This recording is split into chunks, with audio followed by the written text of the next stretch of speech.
বিজ্ঞপ্তি নিয়ে হাজির হলাম। সেটা হচ্ছে কোস্ট ফাউন্ডেশন। তো কোস্ট ফাউন্ডেশন তারা কিন্তু একদম বিনা অভিজ্ঞতায় এইচএসসি পাস থেকে শুরু করে আপনার 20 জনের একটা ঋণ উন্নয়ন কর্মকর্তা পদে সরাসরি সাক্ষাৎকার একটা নিয়োগ বিজ্ঞপ্তি প্রকাশ করছে বিডি জবসের মাধ্যমে।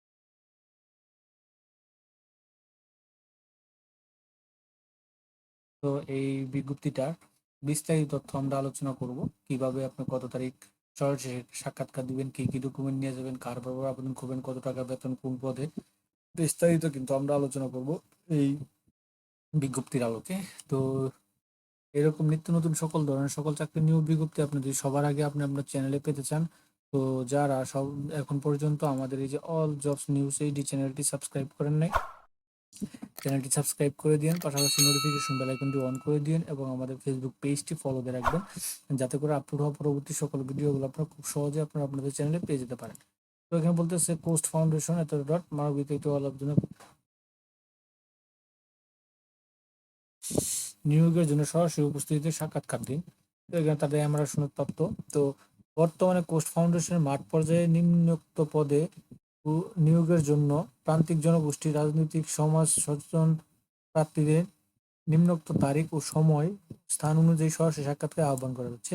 ঋণ উন্নয়ন ঋণ উন্নয়ন কর্মকর্তা, 20টি শিক্ষাগত যোগ্যতা, এইচএসসি স্নাতক পাস, যে কোনো পরীক্ষাতে তৃতীয় বিভাগ সমমানত 2.50 নিচে হলে গ্রহণযোগ্য নয়। এখানে অন্য এটা আছে। তো প্রথমে যে তারা হচ্ছে অভিজ্ঞ প্রার্থীদের ক্ষেত্রে ন্যূনতম 1 বছর অভিজ্ঞতা, হ্যাঁ, পদ সংখ্যা 10টি। আপনার এসএসসি পাস, এসএসসি তে যারা আবেদন করবেন তাদের জন্য 26,318 টাকা বেতন ধরবে। তারপরে স্নাতক পাশে যারা ধরবেন তারা 28,950 টাকা ধরবে এবং স্নাতকোত্তর পাশে যারা ধরবে 31,845 টাকা বেতন ধরবে। যোগদানের 6 মাস পর মূল্যায়নের ভিত্তিতে চাকরি স্থায়ীকরণ করা হবে। তো এখানে শর্তাবলী দিয়েছে, নিয়োগ প্রাপ্তির পর 3 দিন ক্ষুদ্র ঋণে মৌলিক প্রশিক্ষণ দেওয়া হবে। এরপর 15 দিন যে কোনো শাখায় সিনিয়র কর্মীদের সাথে থেকে কাজ শিখবেন, ফাউন্ডেশন দেখবেন, জানবেন। 15 দিন পর প্রার্থীকে একটি অঙ্গীকারনামা স্বাক্ষর করতে হবে, যেখানে বিশেষ করে উল্লেখ থাকবে যে 6 মাসের মধ্যে ফাউন্ডেশন সেরে গেলে জামানত বাজেয়াপ্ত হবে। যোগদানের মাস থেকে 6 মাস পর্যন্ত বেতন হবে প্রতি মাসে বেতন হতে প্রতি মাসে 5,000 টাকা করে, 30,000 টাকা জামানত কেটে রাখা হবে, এটা তারা উল্লেখ করে দিয়েছে। তারপর দিন হচ্ছে অভিজ্ঞতা ছাড়া 10টি।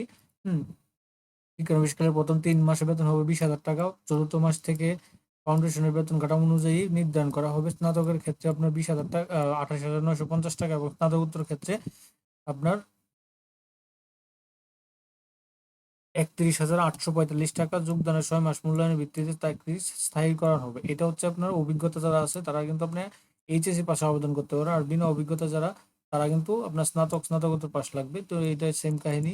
তারা এখানে বলছে নিয়োগ প্রাপ্তির পর 3 দিন মৌলিক প্রশিক্ষণ, যেটা তারা উল্লেখ করে দিয়েছে, এবং যেমন টাকাটা তারা বেতন হতে 5,000 টাকা করে দিতে হবে, এরা কেটে রাখবে আর কি।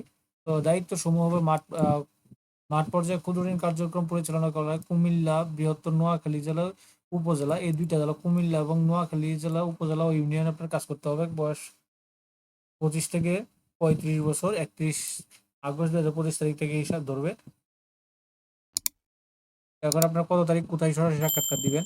তো এটা হচ্ছে 25 অক্টোবর 2025 সকাল 10টা, পোস্ট কুমিল্লা কেন্দ্র, বাড়ি নাম্বার 228, ইসলাম মঞ্জিল, পশ্চিম বাগিচাগাঁও, রূপসী বাংলা মোড় সংলগ্ন, কুমিল্লা।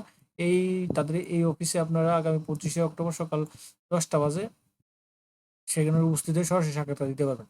চাকরিতে স্থায়ী হলে বেতন ভাতার সাথে কন্ট্রিবিউটরি প্রভিডেন্ট ফান্ড, দুটি উৎসব ভাতার প্রতিটি উৎসব ভাতা মূল বেতন বা সমমান। গ্র্যাজুয়েটি চিকিৎসা সহায়তা, নারী প্রার্থীদের সঞ্চান, নারীদের জন্য সন্তান পরিচর্যা ভাতা ব্যবস্থা আছে। কর্মী পরিদর্শন অফিসে থাকা বা নিজ খরচে খাওয়ার ব্যবস্থা। নিয়োগপ্রাপ্ত হলে সাইকেল নিয়ে যোগদান করতে হবে এবং যারা সাইকেল নিয়ে যোগদান করবেন তাদেরকে 6 মাসের মধ্যে মোটরসাইকেল ক্রয় করতে হবে। মোটরসাইকেল ব্যবহারে মাঠ পর্যায়ে পরিচালনাকারী মেনটেন্যান্স বাবদ অর্থাৎ জ্বালানি এবং মেনটেন্যান্স বাবদ 1500 টাকা ভাতা পাওয়া যাবে। তো সাক্ষাৎকারের সময় আপনার 3 কপি পাসপোর্ট সাইজের রঙিন ছবি 15 দিন পূর্বে আগে তোলা, এর বেশি দিন হলে হবে না। পরের সকল পরীক্ষা পাশের সনদ, মূল কপি, মূল নাগরিক সনদপত্র, জাতীয় পরিচয়পত্র মূল সংখ্যা আনতে হবে। নিজ উপজেলা পরিষদের প্রথম শ্রেণী ক্রেডিট কর্মকর্তা চারিত্রিক সনদপত্র, সকল সনদের অনুলিপি, সর্বশেষ পরীক্ষা ও প্রবেশপত্র অনুলিপি জমা দিতে হবে। পরীক্ষার ফি বাবদ 200 টাকা প্রদান করতে হবে। এখানে ছাত্র ধূমপায়ী পরীক্ষা অংশগ্রহণ প্রয়োজনে কোনো প্রার্থী সম্পর্কে নারী শিশু নির্যাতন, এটা তারা একটা দিয়েছে এই তাদের পোস্ট ফাউন্ডেশন সকল নিয়োগ নারীদের অগ্রাধিকার, নারী পুরুষ সকলে আবেদন করতে পারবেন এবং যে কোনো তদবির যোগ্যতা বলে অযোগ্যতা বলে গণ্য করা হবে, এমনকি প্রার্থীরা বাতিল হতে পারে। শৃঙ্খলা বিধায় পোস্ট ফাউন্ডেশন নিয়োগ প্রাপ্তিদের আইনগতভাবে অভিভাবক থেকে 300 টাকার নন জুডিশিয়াল স্ট্যাম্পে একটা আপনার অঙ্গীকারনামা দিতে হবে। তো এটা ছিল আপনার বিশেষ করে কুমিল্লা এবং নোয়াখালী অঞ্চলের তারা পোস্টিং দিবে, ওখানে কাজ করতে হবে। সেই জন্য তারা অভিজ্ঞতা 10 জন এবং বিনা অভিজ্ঞতা 10 জন এবং বিনা অভিজ্ঞতা 10 জন, এই টোটাল 20টি পদে তারা কিন্তু সরাসরি সাক্ষাৎকারের এই নিয়োগ বিজ্ঞপ্তি প্রকাশ করছে। বিডি জবসের মাধ্যমে আপনারা এই নিয়োগ বিজ্ঞপ্তি পেয়ে যাবেন। মোটামুটি এই ছিল কোস্ট ফাউন্ডেশনের নিয়োগ বিজ্ঞপ্তিটা। তো এরকম নিত্য নতুন সকল ধরনের সকল চাকরির নিয়োগ বিজ্ঞপ্তি আপনি সবার আগে আপনি আপনার চ্যানেলে পেতে চান, তো যারা এখন পর্যন্ত আমাদের এই যে অল জবস নিউজ এই চ্যানেলটি সাবস্ক্রাইব করেন নাই, চ্যানেলটি সাবস্ক্রাইব করে দিন, পাশাপাশি নোটিফিকেশন বেল আইকনটি অন করে দিন এবং আমাদের ফেসবুক পেজটি ফলো দিয়ে রাখবেন, যাতে করে আপলোড হওয়া পরবর্তী সকল ভিডিওগুলো আপনারা খুব সহজে আপনার চ্যানেলে পেয়ে যেতে পারেন। সকলে ভালো থাকবেন।